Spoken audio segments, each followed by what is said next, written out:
नमस्कार, Radhe Radhe, Ram Ram, good afternoon, good evening to all of you guys. मैं प्रदीप आप सभी बच्चों का हार्दिक स्वागत करता हूं आपके अपने प्यारे से परिवार रीजनिंग रनवे पर। साथियों, हमारी क्लास जो है छंद से रिलेटेड चल रही है। आपको पता है सभी बच्चों का ज्यादा समय लूंगा नहीं, क्योंकि आप भी जानते हैं कि हमारी बैक टू बैक क्लासेस थी आपकी तरह। तो हम लोगों ने पहली क्लास में छंद का परिचय और छंद के अंग के बारे में जाना। दूसरी क्लास में हमने जाना कि साथियों मात्रिक छंद कौन कौन से होते हैं और किस किस पर कितनी मात्राएं होती हैं। आज की जो क्लास रहेगी वो रहेगी केवल और केवल वार्णिक छंद से रिलेटेड। आज की क्लास में मैं आपको बताऊंगा कौन कौन से वार्णिक छंद हैं और किसमें कैसे मात्राएं होंगी, गढ़ों का जो विन्यास रहने वाला है वो क्या रहने वाला है, ठीक है ना। इसमें वर्णों की गणना होती है तो कितने वर्ण किस छंद में होते हैं, ये सारी चीज जानेंगे आप मेरे साथ आज की इस क्लास में। और ये जो क्लास है वो यूपीएसआई स्पेशल बच्चों के लिए बहुत महत्वपूर्ण रहने वाली है, क्योंकि यूपी कांस्टेबल में अभी तक का रिकॉर्ड है कि वार्णिक छंद से रिलेटेड कोई क्वेश्चंस नहीं पूछा गया, लेकिन यूपीएसआई में तो आया हुआ है। तो भैया यूपीएसआई वाले बच्चों आपको ज्यादा अच्छे से पढ़ना पड़ेगा आज की ये क्लास को। तो क्लास स्टार्ट करते हैं। आज का जो टॉपिक है बच्चों वो है आपका वार्णिक छंद। वार्णिक छंद में केवल और केवल हमें वर्णों की गणना करनी है। किसकी? वर्णों की गणना करने के लिए मैं एक छोटी सी चीज बता रहा हूं जिसे आप बहुत अच्छे से जानिएगा। देखिए, जब हम बात करते हैं मात्रिक छंद की तो मात्रिक छंद में मात्राओं की गणना करनी होती है। तो उसमें कई कंडीशंस लागू होती हैं कि अगर शब्द के स्टार्टिंग में आधा अक्षर होगा तो उसे कभी भी काउंट नहीं किया जाता, बीच में होता है तो वो स्टार्टिंग वाले में ऐड ऑन हो जाता है। लेकिन जब वर्णों की गणना की बारी आती है तो जब भी किसी शब्द में आधा अक्षर होगा या आधा वर्ण होगा बच्चों, तो उसे वर्णों की संख्या में कभी भी आप काउंट नहीं करेंगे। याद रखिएगा, आधे वर्ण को कभी भी काउंट नहीं करना है, चाहे वो वर्ण शब्द के पहले लगा हो या फिर बीच में लगा हो, आप काउंट नहीं करेंगे। तो सबसे पहले हम जानते हैं साथियों आज की क्लास में शिखरणी। देखते हैं कौन कौन से छंद आज की क्लास में हम लोग करेंगे। चलिए, तो पहला छंद है मेरे दोस्तों आपका कवित्व छंद। कवित्व छंद की कंडीशंस यहां पर देखिएगा, उसके बाद जाकर के सॉल्यूशन लीजिएगा। इसे मनहरण एवं घनाक्षरी छंद के नाम से भी जाना जाता है। यानी कवित्व छंद को देखिए घनाक्षरी और मनहरण छंद के नाम से जाना जाता है। यह क्वेश्चन इंपॉर्टेंट है, याद रखिएगा, ठीक है। इसके प्रत्येक चरण में 31 वर्ण होते हैं। यानी कि जो मोस्ट इंपॉर्टेंट पॉइंट्स है वो मैं आपके बता रहा हूं।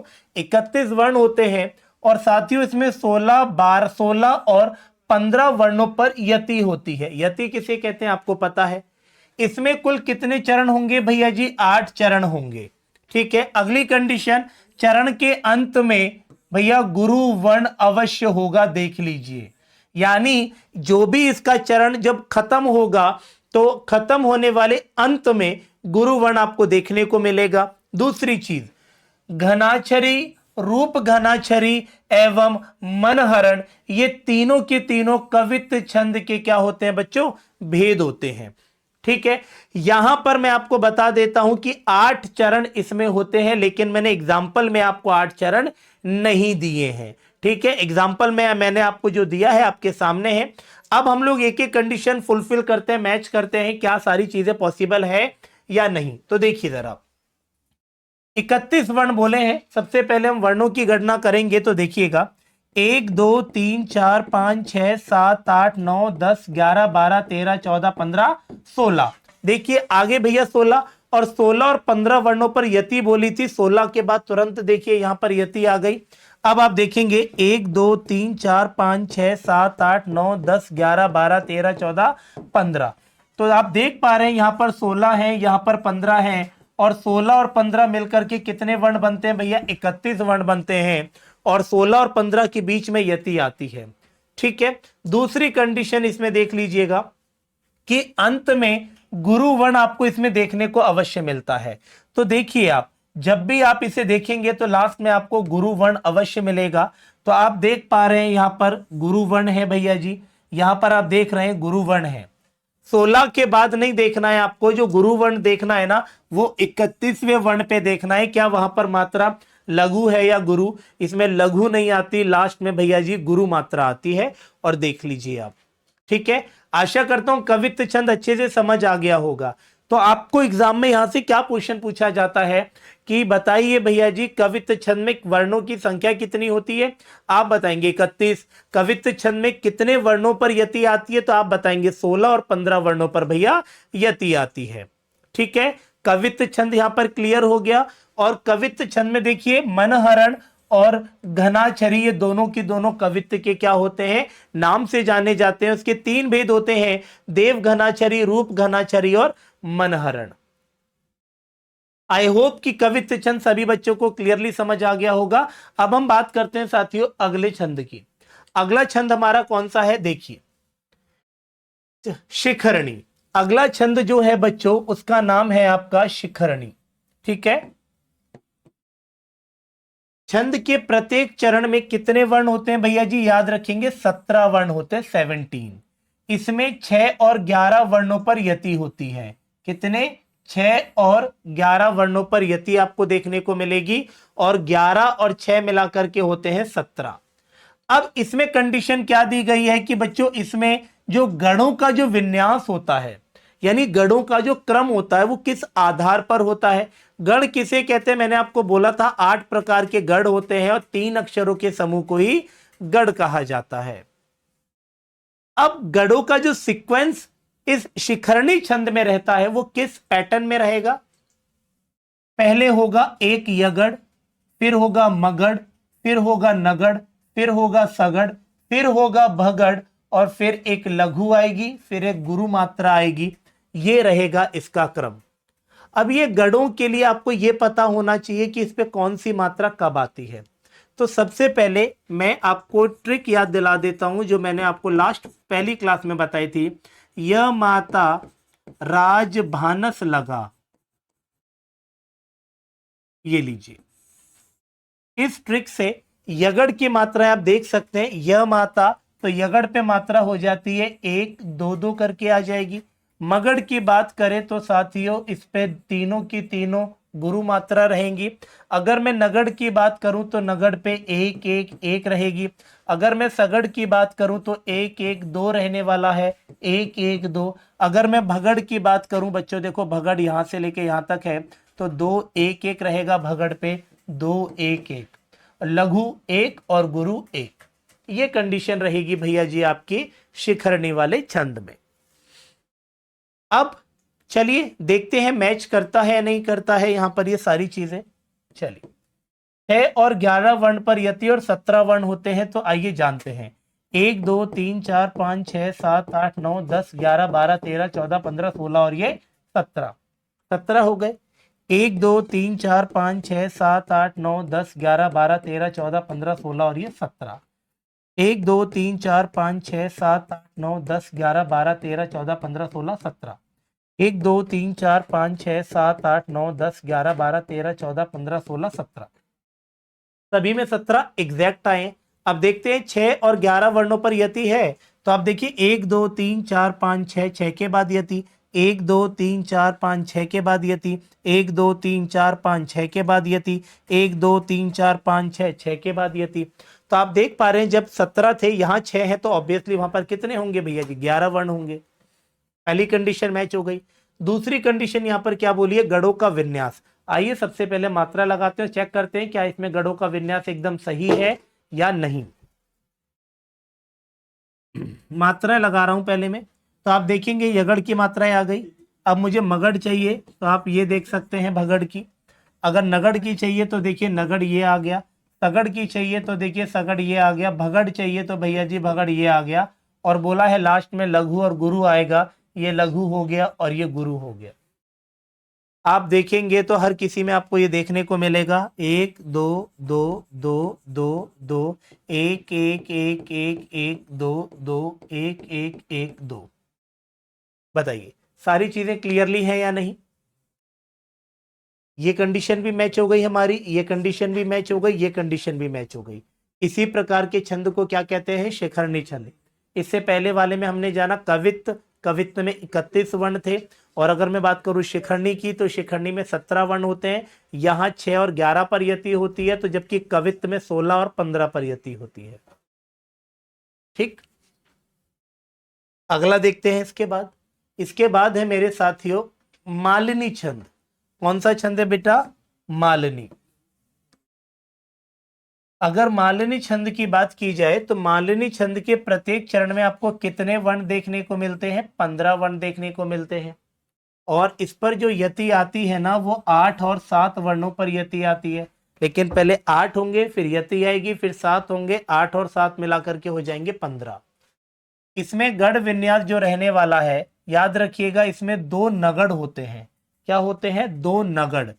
एक मगढ़ होगा और 2 यगढ़ होंगे। ये क्रम रहेगा भैया जी मालिनी छंद में।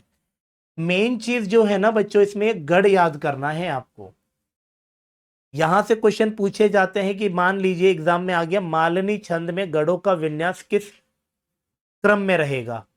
ठीक है, तो ये याद रखिएगा, 2 नगढ़, 1 मगढ़ और 2 यगढ़ रहेंगे आपके। ठीक है, चलें। अब देखिए नगढ़ की अगर मैं बात करूं तो य माता राज भा न स लगा। न स लगा ट्रिक दोबारा याद कर लीजिए, क्योंकि बिना इस ट्रिक के आप उसे कर नहीं पाएंगे, दिक्कतें आ जाएंगी मात्रा लगाने में।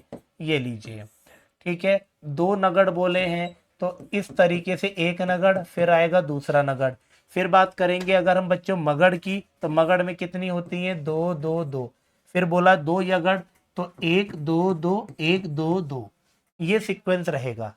ठीक है, चलो अब सबसे पहले हम 15 लेटर काउंट करते हैं, क्या इसमें 15 है या नहीं। तो देखिए 1 2 3 4 5 6 7 8। 8 के बाद देखो यति आ गया, 1 2 3 4 5 6 7। 8 और 7 कितने हो गए बच्चों? 15।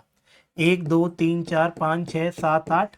ठीक है, 8 के बाद यहाँ पर यति आनी चाहिए, नहीं लगी है, कोई बात नहीं, मैं लगा देता हूँ, ये लीजिए। ठीक है, उसके बाद देखेंगे आप 1 2 3 4 5 6 7। 8 और 7 कितने हो गए? 15। 1 2 3 4 5 6 7 8। ठीक है, 1 2 3 4 5 6 7।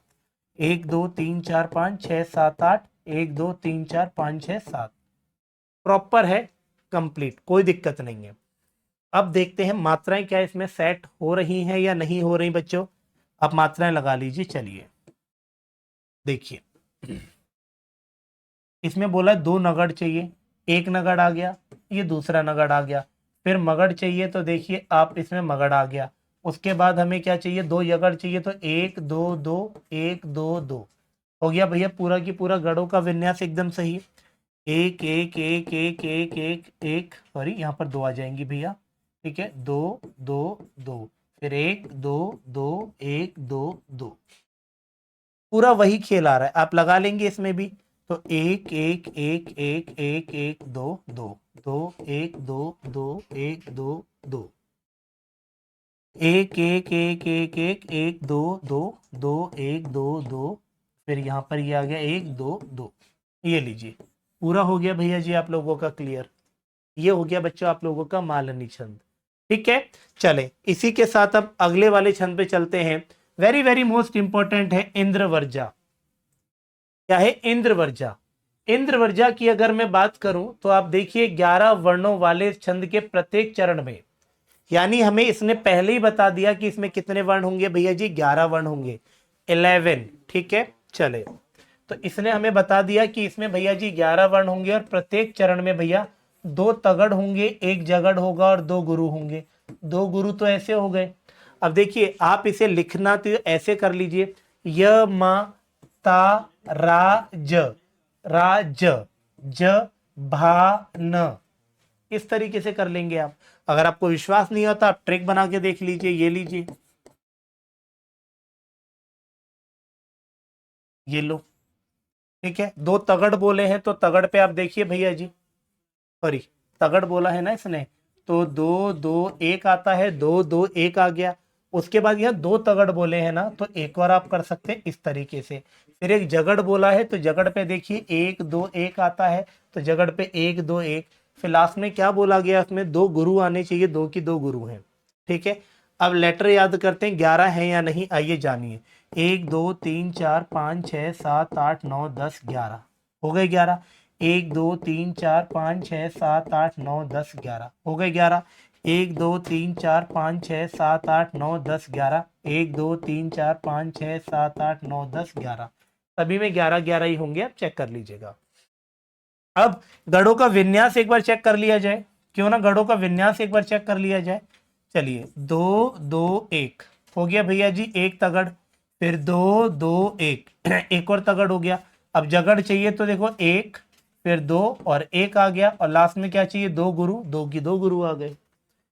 मात्राएं लगाएं और चेक करें बड़े आराम से, इसमें कोई दिक्कत नहीं आने वाली है मेरे साथियों।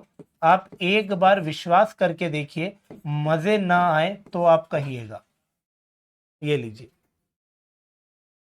यहां पर 2, क्योंकि आधा अक्षर स में जुड़ जाएगा तो 2 2 1 2 2 1 1 2 1 2 2। ये लीजिए, प्रॉपर वही चीज आ रही है जो मैंने आपको बताया है। तो यहां से आप इन्हें कवर कर सकते हैं। ठीक है, मोस्ट इंपॉर्टेंट चीजें हैं, याद रखिएगा। इंद्रवज्जा हो गया, कवित्व हो गया, शिखरणी छंद हो गया। ठीक है, इन्हें आपको पढ़ना पड़ेगा। आप देखेंगे प्रीवियस PYQ तो यूपीएसआई में पूछे गए क्वेश्चन हैं यहां से। ठीक है, अगला क्वेश्चन, उपेंद्र वज्जा। क्या है भैया जी, उपेंद्र वज्जा। अब देखिए उपेंद्र वज्जा में मैं आपको एक चीज बताता हूं, सबसे पहले इसकी कंडीशन फुलफिल कर लेते हैं। चलिए, इसमें एक जगड़ रहेगा, एक तगड़ रहेगा, एक जगड़ रहेगा, और बच्चों 2 गुरु रहेंगे। ठीक है, और वर्णों के योग से छंद के प्रत्येक चरण में कितने वर्ण होंगे भैया जी, 11 वर्ण होंगे। अब आप कह रहे हैं कि गुरुजी 11 वर्ण इसमें है, बच्चों 11 वर्ण इसमें है, लेकिन इसमें और इसमें पता दिक्कत क्या है, देखिएगा। इंद्र वज्जा के प्रथम वर्ण को क्या करने पर, लघु कर देने पर ये उपेंद्र वज्जा बन जाता है। ठीक है, तो आप देखेंगे प्रथम वर्ण को लघु करने के लिए यहां पर जो प्रथम वर्ण है वो क्या है, गुरु। बस आपको करना क्या है, यहां पर आपको छोटा कर देना है, और बस सारी कंडीशन फुलफिल कर जाएंगी उपेंद्र वज्जा में। इसमें भी 11, उसमें भी 11। इसका पहला वर्ण जो है वो लघु रहेगा, जबकि इंद्र वज्जा में क्या रहेगा भैया जी, आपका गुरु रहने वाला है। ठीक है, अब आप खुद सोच लीजिए, जगड़ की अगर मैं बात करूं तो देखिए 1 2 1 आ जाएगा जगड़। अब चेक कर सकते हैं, देखिए जगड़ ये रहा 1 2 1। उसके बाद हमें क्या बोला गया, तगड़ बोला गया, य माता राज आ गया, ज भान आ गया, और 2 गुरु इस प्रकार से आ जाएंगे। ये लीजिए, अब लेटर काउंट कर लेते हैं और कंडीशन मैच कर लेते हैं। अगर मैच हो गई तो हमारा ये एकदम परफेक्ट है। 1 2 3 4 5 6 7 8 9 10 11 आगे 11। 1 2 3 4 5 6 7 8 9 10 11 इसमें भी हो गए भैया जी 11। ठीक है, अगर हम बात करें 1 2 3 4 5 6 7 8 9 10 11 1 2 3 4 5 6 7 8 9 10 11 पूरा क्लियर है। एक बार ये विन्यास और चेक कर लेते हैं गढ़ों का। चलिए देखें, एक पहले मैं बाद में मैच करूंगा, पहले मात्राएं लगा लेते हैं इस प्रकार से। ठीक है, ये 2 हो गया, 1 2 2 1 1 2 1 2 2। अब देखिए ये वाला पैटर्न आ गया जगड़ में। अब मुझसे बोला तगड़, तो भैया ये आ गया भैया जी आपका तगड़। जगड़ बोला गया है तो 1 2 1 जगड़ आ गया, 2 गुरु बोले थे तो ये आ गया। लगा लीजिए मात्राएं भैया जी। अब इसमें देखिए एक आधा अक्षर इस पे गया, 2 और 1। ठीक है, ये आधा अक्षर इस पे गया तो 2 2 1 1 2 1 2 2। इसी के साथ भैया आप लोगों का क्या खत्म हो गया, उपेंद्र वज्जा भी खत्म हो गया। ठीक है, आप आज की क्लास में बस 5 मिनट आप मुझे देंगे, 5 मिनट में आपका वार्णिक छंद खत्म हो जाता है। ठीक है, चले आगे बढ़ते हैं। मंदाक्रांता, क्या है, मंदाक्रांता छंद। मंदाक्रांता की अगर मैं बात करूं तो इसमें कितने वर्ण होंगे, 17। 1 2 3 4 5 6 7 8 9 10 11 12 13 14 15 16। सॉरी 1 2, अच्छा यहां पर मैंने काउंट नहीं किया। देखो 1 2 3 4 5 6 7 8 9 10 11 12 13 14 15 16 17। अब एग्जैक्ट हो गए 17। इसके प्रत्येक चरण में क्रमशः क्या होगा भैया, एक मगड़ होगा, एक भगड़ होगा, एक नगड़ होगा, 2 तगड़ होंगे, और अंत में क्या होंगे, 2 गुरु होंगे। और इसमें 4 6 7वें वर्ण पर क्या होगी भैया, यति होगी। अब आप देखिए 4 और 6 कितने हो गए, 10, 10 और 7 कितने हो गए, 17। चलो ये बात तो क्लियर हो गई। 4 के बाद यति चाहिए, ठीक है हम यति लगा लेते हैं 4 के बाद। तो आप देखेंगे 1 2 3 4, 4 के बाद यति लगी, 1 2 3 4 5 6, 6 के बाद यति, 1 2 3 4 5 6 7, 7 के बाद यति। यानी जब ये लाइन क्लियर है तो सारी लाइन क्लियर होंगी। मात्राएं लगा लीजिए और चेक कर लीजिए आप एक बार। देखो 2 2 2 2 1 1 1 1 1 2, फिर 2, फिर 1, फिर 2, फिर 2, फिर 1, फिर 2, फिर 2। अब कंडीशन देखिए, इसमें बोला लास्ट में 2 गुरु होते हैं। क्या हमारे लास्ट में 2 गुरु मिल रहे हैं? बिल्कुल मिल रहे हैं। अगर मैं बात करूं यहीं से सबसे पहले मगड़ की, तो मगड़ किसे कहते हैं भैया जी? जहां पर तीनों की तीनों क्या हो भैया जी? बड़े हो। तो देखो ये रहा आ गया मगड़। अगर मैं भगड़ की बात करूं तो इसमें देखो पहली गुरु होती है, बाद की 2 लघु होती हैं। तो पहले गुरु और बाद की 2 लघु हो गई। उसके बाद नगड़ की बात करूं तो तीनों छोटे होते हैं, ये देखिए तीनों छोटे हैं। उसके बाद अगर मैं बात करूं भैया जी तगड़ की, तो तगड़ में क्या होता है? Double double 1। तो देखो डबल डबल 1 आ गया। पर यहां पर क्या बोला? 2 है, ऐसे 2 होने चाहिए। तो डबल डबल 1 2 है। ये लीजिए एक लाइन अगर आपने कर ली। इसमें करना है क्या है? बस आपको ये डेफिनेशंस याद होनी चाहिए, बाकी सारी चीजें क्लियर हैं। कोई घबराने की आवश्यकता नहीं है, सारी चीजें क्लियर हो जानी है। इसी के साथ भैया जी आपका मंदा क्रांता छंद क्या होता है? समाप्त। आगे बढ़ते हैं मेरे साथियों। आगे है वसंत तिलका। वसंत तिलका की देखिए 14 वर्ण होते हैं, ठीक है। इसमें क्या क्या रहेगा ये देख लेंगे एक बार आप। यगड़ तगड़ रहेगा, भगड़ और 2 जगड़, और अंत में क्या होंगे? 2 गुरु होंगे। इसे सिहुन्नता छंद के नाम से भी जाना जाता है। Very very most important point है ये, नोट कर लीजिएगा आप इसे, ठीक है। अब चलें इसको खेल करते हैं। 1 2 3 4 5 6 7 8 9 10 11 12 13 14 आ गई 14। 1 2 3 4 5 6 7 8 9 10 11 12 13 14 आ गई भैया जी 14। बात क्लियर हो गई। अब मात्राएं लगा लें और एक बार चेक कर लें। तो देखो 2 2 1 2 1 1 1 2 1 1 2 1 2 2। अब मैं कंडीशन मैच करा रहा हूं, ठीक है। कंडीशन देख लेंगे। सबसे पहले क्या बोला गया भैया जी? तगड़। तगड़ मैंने कई बार बता दिया कि इसमें 2 2 1 मात्राएं होती हैं, और आप देख सकते हैं कि भैया ये आ गया आपका तगड़। उसके बाद अगर भगड़ की बात करूं तो देखिए ये मात्राएं आ जाती हैं। अगर भैया जी इसमें देख लेंगे ये वाली मात्राएं ये रही। अगर 2 जगड़ की बात करूं तो भैया जी 1 2 1, तो देखो 1 ये रहा और 1 ये रहा, और लास्ट में 2 गुरु ये रहे। ये बन गया। अब आप बाकी आप इसी प्रकार से कर सकते हैं, निश्चित ही तौर पे आपको कोई दिक्कत नहीं आएगी। मैं आप कुछ बच्चे सोच रहे होंगे सर आप थोड़ा जल्दी पढ़ा रहे। बेटा जल्दी पढ़ाने का तो बात ही नहीं है, क्योंकि है इतना इजी, ठीक है। और आप पे इतना समय नहीं होता कि आप बड़े आराम से वीडियोस को देखें। आपको चाहिए भैया कम समय में ज्यादा से ज्यादा कंटेंट आप लोग चाहते हैं, वही चीज आपको मिल रही है, ठीक है। अगर बच्चे कुछ देखते हैं तो उसे 2x 3x 4x पे लगा देते हैं, 1 मिनट में वीडियो खल्लास, ठीक। वसंत तलिका खत्म हो गया। अब हम बात करते हैं भैया जी वंशज। वंशज छंद किसे कहते हैं? वंशज छंद के प्रत्येक चरण में गढ़ों का विन्यास देख लेंगे पहले। जगड़ तगड़ जगड़ रगड़, और कितने वर्ण आपको इसमें देखने को मिलेंगे बच्चों? 12 वर्ण देखने को मिलेंगे। क्या इसमें 12 लेटर है? काउंट कर लेते हैं। 1 2 3 4 5 6 7 8 9 10 11 12। 1 2 3 4 5 6 7 8 9 10 11 12 है। आप पूरे क्लियर? अब हम यहाँ बात करते हैं भैया जगड़ चाहिए मुझे। तो जगड़ किसे कहते हैं? जगड़ में हमेशा छोटी मात्रा होगी, फिर बड़ी होगी, उसके बाद छोटी होगी। अब आप देख सकते हैं मात्रा लगाना, 1 2 1 आ गया। अगर मैं तगड़ की बात करूं तो देखो तगड़ में इस तरीके से मात्राएं होती हैं, और यहाँ पर देख लीजिए तगड़। अगर मैं जगड़ की बात करूं तो भैया 1 2 1 रहता है, 1 2 1 है। उसके बाद अगर बात करूं भैया जी मैं रगड़ की, तो रगड़ में क्या रहेगा भैया जी? 2 1 2 रहेगा। तो देखो 2 1 2, ये लीजिए पूरी की पूरी कंडीशन मैंने मैच करा के दे दी आपको, ठीक। इसी के साथ आपका वंशज छंद भी खत्म हो गया। अगला देखते हैं साथियों, ध्रुव विलंबित। यूपीएसआई में पूछा गया क्वेश्चन है, यूपीएसआई 2021 में आया हुआ क्वेश्चन है, in the year of 2021 UPSI में पूछा गया था कि ध्रुव विलंबित में जो गढ़ों का विन्यास होता है वो किस प्रकार से रहता है, ठीक है। तो सबसे पहले इसमें भी याद रखेंगे कितने वर्ण होते हैं भैया जी? 12 वर्ण होते हैं। कितने वर्ण होते हैं? 12 वर्ण होते हैं। छंद के प्रत्येक चरण में देखिए इसमें नगड़ और 2 भगड़ और 1 रगड़ रहेगा। 12 वर्ण 1 2 3 4 5 6 7 8 9 10 11 12, सभी में 12 होंगे जब सारी चेक करें। मात्रा लगा के देख लीजिए भैया, 1 1 1 2 1 1 2 1 1 2 1 2। ठीक है, अगर मैं रगड़ की बात करूं, मैंने अभी बोला था रगड़ में ये रहता है, ये वाला पैटर्न आ गया। भगड़ की बात करूं तो ये पैटर्न रहता है भैया, ये पैटर्न आ गया। उसमें क्या बोला गया है, दो भगड़ है, एक पैटर्न ये आ गया, एक पैटर्न ये आ गया, और नगड़ में तीनों की तीनों गुरु रहते हैं। इसी के साथ आपका ध्रुव विलंबित भी होता है, खत्म। अगला देखते हैं साथियों, देखिए तोटक।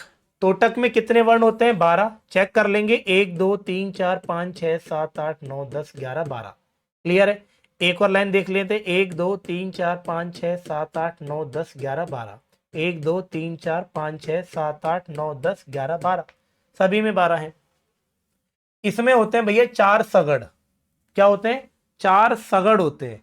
अब देखो, य मा ता रा ज भा न स ल गा, सगड़ की बात करिए तो 1 1 2 होते हैं, यानी ये 4 होने चाहिए। इस तरीके से एक, इस तरीके से दूसरा, इस तरीके से भैया जी तीसरा, इस तरीके से भैया जी चौथा। क्या ये है पैटर्न अप्लाई, चेक कर लीजिए। एक, यहां पर दिक्कत आ गई, 4 सगड़ चाहिए ना, 1 1 2। हाँ सही तो है, मैं क्यों गड़बड़ा, 1 1 2 चाहिए ना, सॉरी मैंने गलती कर दी यार, ये मैंने गलत लिख दिया यहाँ पर, जबकि यहाँ 1 1 2 होता है। 1 1 2 1 1 2 1 1 2 1 1 2। ठीक है, 1 1 2 1 1 2 1 1 2 1 1 2 1 1 2 1 1 2 1 1 2 1 1 2, ये लीजिए। इसी के साथ बच्चों आपका होता है तोटक छंद समाप्त। आशा करता हूं सारी चीजें क्लियरली समझ आ रही होंगी बिना किसी दिक्कत के। ठीक है, अगला देखते हैं, खत्म। इसी के साथ आपके वार्णिक छंद जो हैं मेरे बच्चों, वो होते हैं खत्म। ठीक है, सारी चीजें क्लियर करा दी मैंने। आशा करता हूं सभी बच्चों को पसंद आया होगा सारे की सारा कॉन्सेप्ट।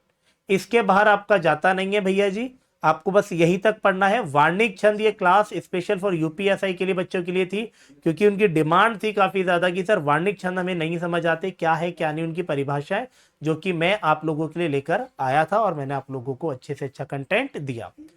ठीक है, तो इसी के साथ आज की क्लास यहाँ समाप्त होती है। मुलाकात करेंगे अगली क्लास में। जो भी आप कमेंट करेंगे टॉपिक का नाम, उस टॉपिक से रिलेटेड आपको क्लास मेरे साथ देखने को मिलती है।